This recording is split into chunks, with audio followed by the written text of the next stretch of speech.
Good morning, friend. So, welcome to day 3 of our identity series. We are digging into identity right now this week. And we've already talked about what identity is, why the enemy tries to destroy it. And yesterday we dug into part 1 of some of the tactics that the enemy will use to try to destroy and distort our identity. So if you missed that, I highly encourage you to go back through, watch day 1, day 2. There was also an intro video I did on Monday that talked about the connection between identity and boundaries. That was kind of like an intro / bonus video to give some context as to like why, one of the reasons why identity is so important to be learning about and making sure that we are healthy in. So today we're going to go into part 2 of the tactics that the enemy uses to undermine, distort, destroy our identity. So we're going to just dive on in, okay? So the enemy uses a lot of tactics, okay? But they kind of can go there. They funnel under 2 categories. Number 1, we talked about yesterday, which was impacting how we see God, impacting our view of God, our relationship with God, etc. So that's kind of category 1 that the enemy will attack. We talked about that yesterday. Category 2 is more direct hits on our actual identity, on our, they're more obvious. And so this one, there's like so many, honestly, there's so many different ways that he will get in there. But the overarching thing is that he gets us to believe lies about our identity. That's really, really ultimately that kind of is what it boils down to, is he gets us to believe lies about God and lies about us. And if he can get us even one sneaky, partial lie, it's still a lie. But if he can even just twist just a little bit, just that one little bit,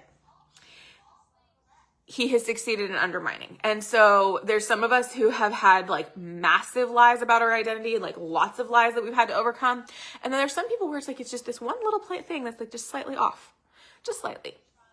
And either way, it still impacts our identity and makes us less effective for the kingdom, because we then are believing lies about our identity and not having an accurate view of ourselves. And so yesterday we talked about some of the ways that the enemy will undermine and plant those lies about God. Today we're going to talk about how sometimes the ways that the enemy will undermine and plant lies about ourselves. So there's lots of different ways that he can do this, and he does this. And he starts when we're really young a lot of times, but he will keep going. He's throwing things at us all the time, but he'll plant those seeds that then he continues to kind of water and try to bring into fruition all our lives. So some of the key tactics he'll use. He'll start with having maybe our parents. Sometimes he'll work through our parents. Maybe our parents were unhealthy, or regardless of how healthy our parents were or were not, they're human. Our parents are human. They did make mistakes, period. No matter how wonderful and awesome your parents were, they made mistakes. And so oftentimes, especially as young kids, right, our parents' voices become our inner critic. And so even if we had some really healthy parents, there's areas where they messed up, and there's areas where the enemy could have used, a moment of weakness to kind of work through them to speak something unkind to us, something that we assimilated as part of our identity. And I've interacted with some people like this where it's like they had really wonderful parents, and but there was like a moment of frustration where the parent made some off the cuff comment about like, oh my gosh, you're so annoying, or oh my gosh, knock it off, or whatever, some sort of like off the cuff thing that the parent didn't actually believe. It was like a momentary lapse in judgment of how they spoke about their child, but that the child took that to heart, and that made that like they believed, my parents think I'm annoying.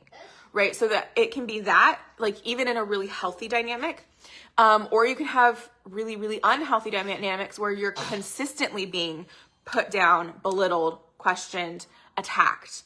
That was one of my experiences growing up. I was consistently being attacked. My identity was consistently under attack. consistently I was being told that I was, let's see, I am 32 years old and I can still tell you exactly the one that my mom used all the time. She told me that I had a heart of stone. I was stone-hearted. That is what she told me all the time. There was this consistent, like, telling me that I had no empathy and that I had a stony heart. That was the word, like 32, I'm 32, right? And this is things that she said to me when I was under the age of 10. And I can still like remember that. But that was a consistent thing. She said that to me a lot. That wasn't just a one-time thing. That was a like regular occurrence. For example, right? So in like my case, it wasn't just an off the cuff comment. I had a parent who consistently was saying things that attacked my identity and who I was on a regular basis. And there's a lot of people who have that experience. And that becomes like, and for me, like, for example, I believed that it was literally only within the last, like, probably 2 years that I finally was able to like realize that was a lie, that like, no, I don't lack empathy. I am a very empathetic person. I'm a very compassionate person. And I care about people a lot. And that the enemy was using her selfishness and her trying to control me to undermine how God made me, because I didn't show up the way she wanted me to show up. If that makes sense, right? And so that's what will happen. The enemy will come in with these unreasonable expectations that are then placed on us by others. And this might be through our parents, this might be through siblings, this might be through friends, this might be through teachers, through the church.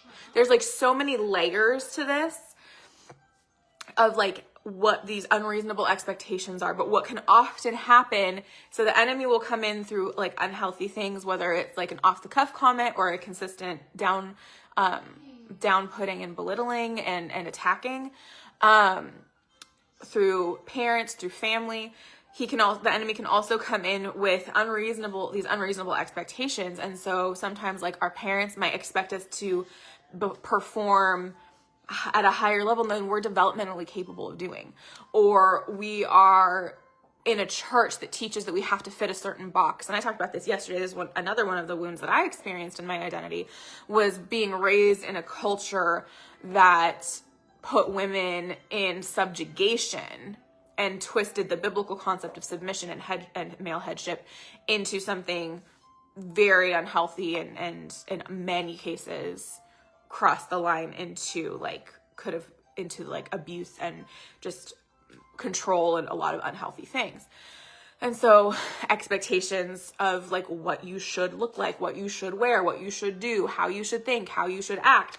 And how the enemy is so sneaky with this too, especially in the church, is that there are standards laid out for us in the Bible. Like the Bible has some pretty clear lines of what is right and wrong. And there's other areas that are gray. All right. So like in the Bible, there's like some very clear, like black and white, right, wrong, etc. Right. Murdering somebody is wrong. Committing adultery is wrong, right? There's things that are like wrong and very clearly outlined in the Bible as black and white. But then there's things that are gray and that aren't that clear black and white, but are down to personal conviction. And there's some cultural context to think about, and etc. Right? A really good example of this would be like, there's a section in the Bible that talks about how a woman is not to wear men's clothing and men are not to wear women's clothing, but like each gender should wear clothing appropriate to their gender. And see, number one, there's like cultural context to that people nowadays, like the number of times I've seen people talk about like, oh, that means women should only ever wear skirts and men should only ever wear pants. And like create all of these crazy, really rigid rules about what people can and cannot wear. It's kind of like, that's not what that verse is talking about. Number one, there's a cultural context that was going on in the church at that time, that specific church that the Apostle Paul was writing to. They were dealing with a cult, a pagan cult, where part of the worship was that that men and women would dress up and try to appear as the opposite gender. and there was this whole pagan ritual attached to it, and a whole bunch of really like unhealthy sexual practices and things like that. So what the Apostle Paul was addressing was, hey, don't go engage in these cult activities, in these pagan cult activities. It was a very like specific thing that was happening. So he was addressing that of like, don't do that, and don't let any of that creep into how you worship the true God and how you present yourselves to culture. That's what he was talking about. He wasn't saying women only wear skirts and men wear pants. Back then, everybody wore tunics. So it had nothing to do with the actual article of clothing. It had everything to do with the heart. So again, what the enemy will come in and do is he'll take these principles, he'll work through people, and he'll whisper these lies and twist things, pull them out of their historical, cultural context, pull them out of their the principle, and turn the principle into this something that's twisted and wrong, right? So that's like one example of like unreasonable expectations.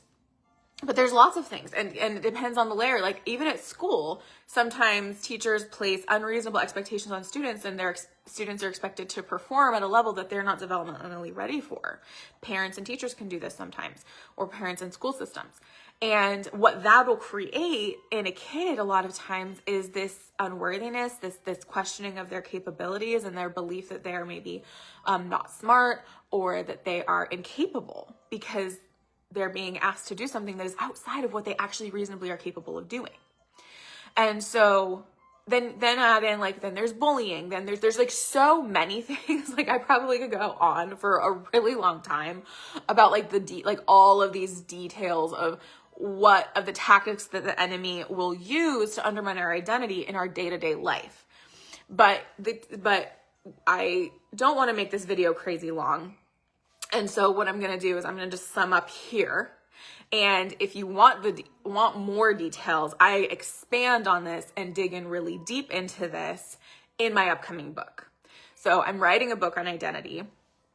And in my book, in the book I'm writing, we dig more detailed into these things with examples of scenarios, with, just lots and lots of details on some of these tactics. But the core thing I really want you to take away is that there's the tactic we talked about yesterday, which was category number 1, undermine our view of God and our relationship with God. Tactic number 2 is to plant lies about who we are, is to get us to believe lies about who we are. And so he could do this through parents, he can do this through teachers, he can do this through friends, through pastors, through culture, through things we read, through things we watch. I grew up in, I'm 32. I was a teenager in the 2000s, right? Between 2005 and I graduated from high school in 2010. So 2005 to 2010 was kind of like my high school years. And this was the era of like Hannah Montana. And so like Miley Cyrus, Demi Lovato, Selena Gomez, they were like the like hip people that I'm about the same age as. And they were like, that was the kind of shows I watched, was like Hannah Montana and Camp Rock and High School Musical, things like that. That's what I grew up with. That's what I watched as a high schooler and what I thought was super cool. And I'm saying this because those girls were very thin, right? They were very, very, very thin.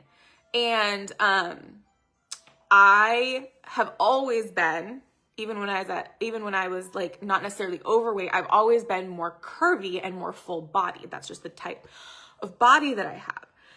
And there were already many seeds planted from my growing up years about the fact that being more full bodied was wrong and bad. But then having like all of culture and society pointing to the fact that thin is beautiful and anything not thin is not, and that's like the overall cultural message, that was something that I assimilated for sure as a teenager, and looked at myself, even though I was healthy, I wasn't even necessarily, maybe a little, but not really overweight. I was healthy.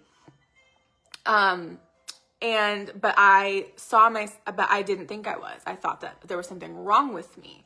And that then yielded a whole bunch of issues. But like, that was, right, culture. The point with that is like an example of culture. Culture will come in and tell us, this is beautiful, this is not. This is acceptable, this is not. And it's usually very narrow. And even the church does this. The church will have these like really narrow definitions of what's acceptable and what's not in areas like modesty, like what you watch, activities, lifestyle, whatever. There's lots of things in areas that don't need to have that narrow of a box, right? There's things that do. There's right and wrong. Don't murder. Don't steal. Don't commit adultery. Right? Things like that. There are some pretty black and white things. Okay. I don't want anybody. Don't take what I'm saying out of context and say that I'm saying that there's not right and wrong. There are some clear, absolute moral truths. 100%. There's some clear right and wrong. But there are also things that are not, that are like more personal preference. And when we try to put that on other people, that's where a whole lot of issues can come up. And a lot of us especially those of us who have either grown up in the church or been in the church for any period of time, you know what I'm talking about. You've experienced it more than likely. So all that to say, the enemy will come in through various means to try to whisper lies into our ears when we're the most vulnerable, to get us to believe lies about our identity. And that is really the second category of tactic. And we could get really, really nitty gritty detailed. And I could probably spend a whole series just on breaking down the individual tactics. And if you want me to, I will. If you want like me to go in depth on like individual tactics and have like a video dedicated to like each tactic that I've been digging into and researching and thinking about here, let me know, because I can do a different series on just on the tactics. But this is kind of a summary and a little teaser to let you know, like, we are going to go in depth in this in the book. But if you understand, he undermines our identity. And here's the other key thing that you need to understand is your biggest area of gifting. The area of your gifting and your calling is the area where you will be the most under attack.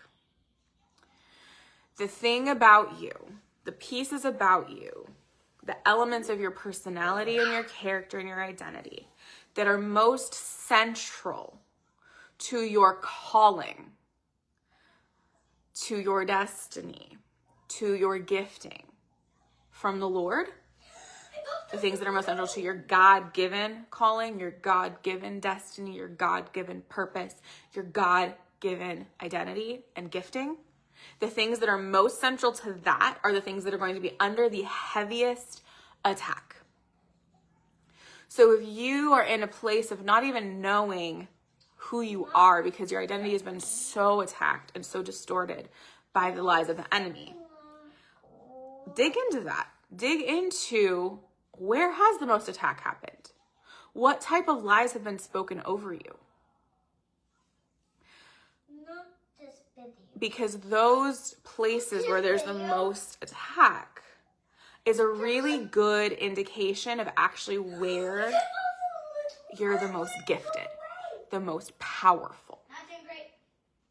Because the enemy's not going to attack something that isn't a threat to him.